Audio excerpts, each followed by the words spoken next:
You ate sugar today. Maybe it was coffee, maybe breakfast, maybe that healthy granola bar. And here's what nobody told you.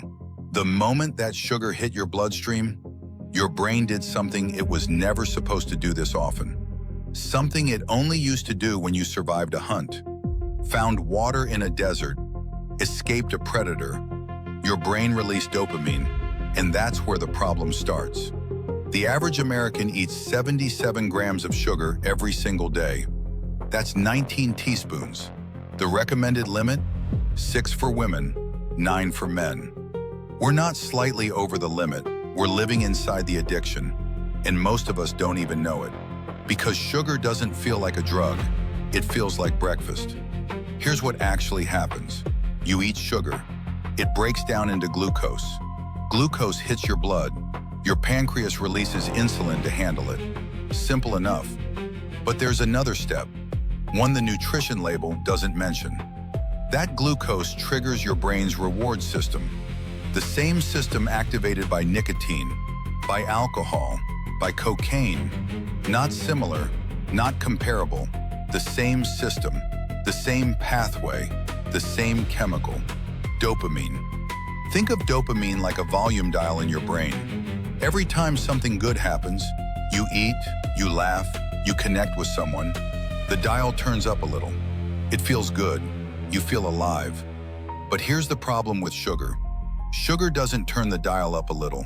Sugar grabs the dial and cranks it. Fast, hard, way beyond what nature intended. And your brain notices. Your brain is smart, dangerously smart. When dopamine spikes too high, too fast, the brain protects itself. It reduces the number of dopamine receptors. Fewer receptors, less sensitivity, less feeling. So the same amount of sugar gives you less pleasure than before. What do? You eat more. Not because you're weak, not because you have no willpower, because your brain literally rewired itself to need more just to feel normal. This is called tolerance. And it's the same process that happens in every known chemical addiction. Now here's where it gets darker. You skip sugar for a day. Maybe you're dieting. Maybe you're trying to be healthy. And something happens. You feel irritable, foggy, low energy, maybe a headache. You think you're just tired. You're not tired. You're in withdrawal. Your brain, rewired to expect that dopamine hit, isn't getting it, and it's making you pay for it. This isn't a metaphor. This isn't an exaggeration. Withdrawal from sugar activates the same brain regions as withdrawal from hard drugs. The science is in, the scans don't lie, and it doesn't stop at your brain. Every time insulin spikes, your body stores fat, especially around your organs, over months, over years. That chronic insulin response quietly increases your risk of type 2 diabetes. It triggers inflammation throughout your body. It accelerates aging at the cellular level. It disrupts your sleep, your mood, your focus. And the worst part? The food industry knows exactly how much sugar keeps you coming back. They tested it. They optimized it. They put it in 74% of packaged foods, including the ones labeled healthy. You were never meant to win this fight alone. The system was designed before you sat down at the table. So what do?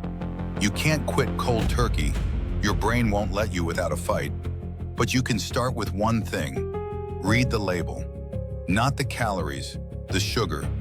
Anything over 10 grams per serving, put it back. Give your dopamine receptors 2 weeks without the spike.